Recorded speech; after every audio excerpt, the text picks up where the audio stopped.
keeping quiet.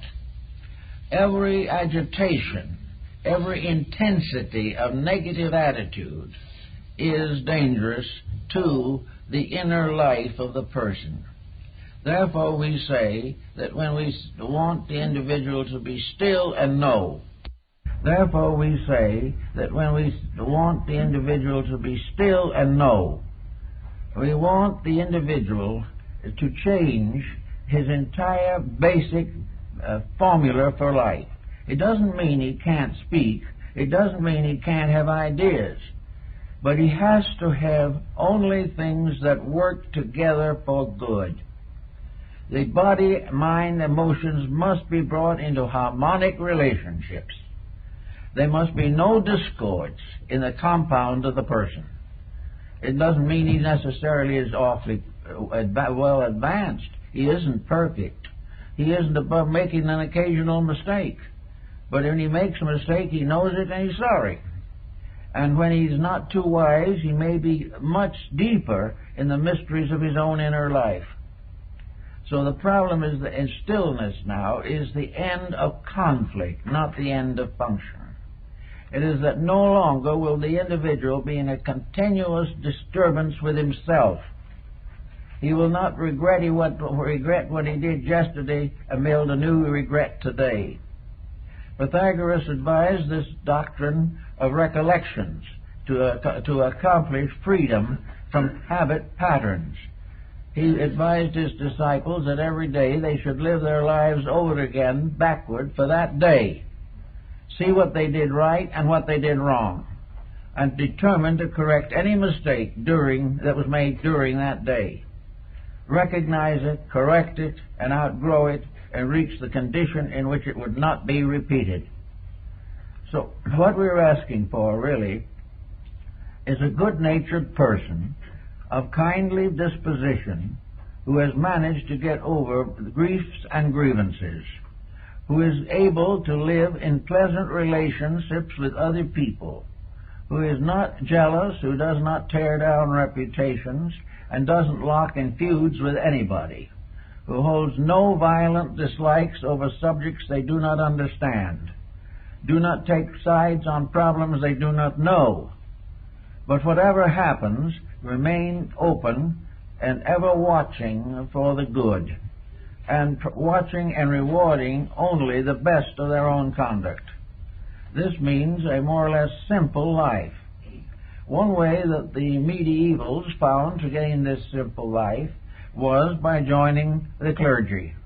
They became monks, lived in monasteries, worked in gardens, spent most of their time in prayer and meditation. But this didn't work quite well either, for in this case, the isolation was the individual arming himself against himself. He was determined to destroy the opportunities to make mistakes and gain virtue in that way. It's not done that way. It doesn't work. The individual does not recover from his mistakes because he locks himself away from temptation. Because temptation is still there, and all kinds of internal pressures affect him and afflict him even while he is in a monastic existence. The answer to the whole thing was, stay in the world, but be able to live your own inner life without worry and fear, and if other people wish to ridicule it, let them. But do not resent their ridicule. It's not worth it. Do that which your inner life tells you is right. And in order to do that, you have to get a message. Now, messages coming from the inner life are often mistaken. Very often what we consider to be a vision is merely a way of supporting our own personal attitudes. When visions begin to support our right to be wrong, we have a good reason to question the visions. Visions can be nothing but nightmares. They can be nothing but psychological expressions of our own defects. They can reveal to a clinical trained psychiatrist or psychologist just what is wrong with our dispositions and why we're in trouble. This type of vision or dream is of no basic value except as a warning. And the individual does not need to have an elaborate analysis of this. For if he has pressures, he will have dreams. And most of the dreams will be related to his pressures, either justifying them or trying to help him to fulfill the things that have created the pressures. So we don't go on that level. But if there are no pressures, if there are no intensities, if the individual is living a very quiet, reasonable, and natural life, perhaps he'll be a little like Jacob Boehme, the great German mystic. He was raised and educated as a shoemaker. He was an apprentice shoemaker. Finally, we got his papers and became a master shoemaker and lived in the little town of Görlitz all his life. He was married and had children. He attended the Lutheran Church, and he was a very simple person with only the education possible from a local school, which probably taught him only enough to read the Bible. So this man quietly, peacefully made a strange compact with himself. He resolved to live as best he could in his simple way, the best he knew. And he was a very quiet man and a very charitable man. And when the Lutheran Communion turned against him, very bitter, he never for one moment showed the slightest resentment. While they were denouncing him in the church, he was sitting in his pew and listening to it. He was unwilling to even pick a quarrel with the men who were accusing him of heresy. Fortunately, at that time, the Inquisition was not in control in Germany, so all they could do was downgrade him. But actually, in this very simple family way, they say a very wonderful father, a faithful husband, a good friend, and an absolutely honest craftsman who marked every shoe he made and guaranteed it. To this simple man came some of the most extraordinary visions recorded in history. One day, while he was working in his shop, he had a chance to look up, and he saw a ray of light striking a pewter plate on the wall. This ray of light struck him in the eyes, and in that moment he had a vision of another world. And this vision he had of another world had none of the peculiarities that we associate with sectarianism. It was a world which he had not even a terminology for. He borrowed all kinds of words from his friends and neighbors because he had no words. He also was able to gain some terminology from alchemy and astrology and other subjects, but he used them always in his own way, not the way they were originally being used in the communities. Little by little, Boehme discovered in himself a strange and wonderful truth that was the basis of all his thinking and all his living. He said that in the very beginning there was nothing in the universe but peace, that this peace reached everywhere, and everyone was in peace with everyone else. And they talked to God, and God answered them in the voice of a small child, a very gentle child, not much older than themselves, because he was speaking to common people and not to great scholars. And they were all peaceful until along came Lucifer. And Lucifer was self-will, and by self-will fell the angels.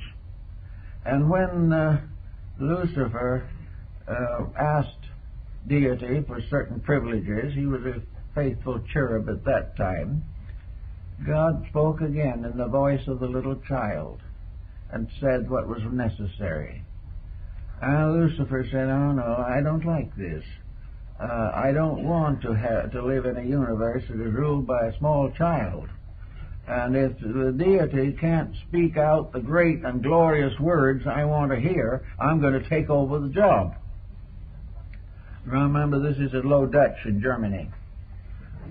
So he said, "I'm going to take over." I'm going to run the universe now. So he challenged deity and said, I'm not going to do these things. If you're just a puny little deity living in space without anything around you except a baby voice, I'm going to show you how to run this thing. And at the moment that he said that was the moment of the great disobedience. And in an instant, the heavens completely changed. Everything changed. The sky was filled with great spiritual powers. In the midst of them was seated or placed the ineffable deity, with all power, all splendor, all skills, and the thunder and rumbling voice that could be heard everywhere. And it is thus that the pride of Lucifer opened the abyss of the self, opened the world of sorrow and pain, because he had tried to take over the management of the universe, and because he could see no God until he disobeyed, and then the whole glory of heaven broke upon him. Now there's something about this, it's almost a beautiful myth or legend that can be carried right on down. For the man taking over the universe because God didn't seem big enough to handle the job is something that we all might think about occasionally. Also in all the problems that we have. When we think of the universal divine plan as too weak to handle us, to take care of our problems, so that we have to suddenly become helpers in this deal, we may get into serious trouble. But Bamey was essentially a great mystic, and he pointed out that when the human being becomes aware of the realities and uses them properly, the great grief or the great sorrow fades away again, and man and God live together in infinite community, always man obeying that which was eternally ordained to be obeyed. So in this way, Bamey had his statement of silence, of peace, that was disrupted by the rise of human faults, human emergencies, and the forever human optimism and complacency. So that to be still is to know the universe as stillness. To be still is to hear the voice of God and the voice of a small child. To disobey is to bring down upon oneself the thunder of an absolutely immutable power. To obey, we do not know there are laws. When we break them, we discover to our sorrow that we have not been very wise. So we're going to try to think in terms of a quietude that is free from ulterior motive. And this was what Zen attempted to do in India. And this is what Taoism attempted to do in China. This also is the mystery of Neoplatonism and the ideals of Pythagoras. It was the idea that man only comes into trouble when he does it wrong.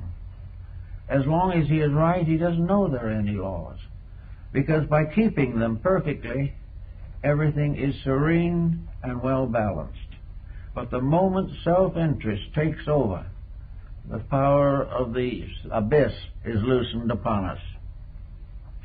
So we think now of quietude as just quietly doing the things that are right, peacefully doing the things that must be done in peace, and performing all good deeds in the name of the one sovereign good upon which we all depend, and from which we must gain all our life and resource. Now, the mystics have found out that if we live this quiet inner life, that we can carry every responsibility of the outer life with dignity. There is no need for us to go around depriving ourselves of everything. We only have to deprive ourselves of those things which were never any good for us in the first place. We only have to get over what was wrong. We are never punished for what is right. But if we get these things into a quietude,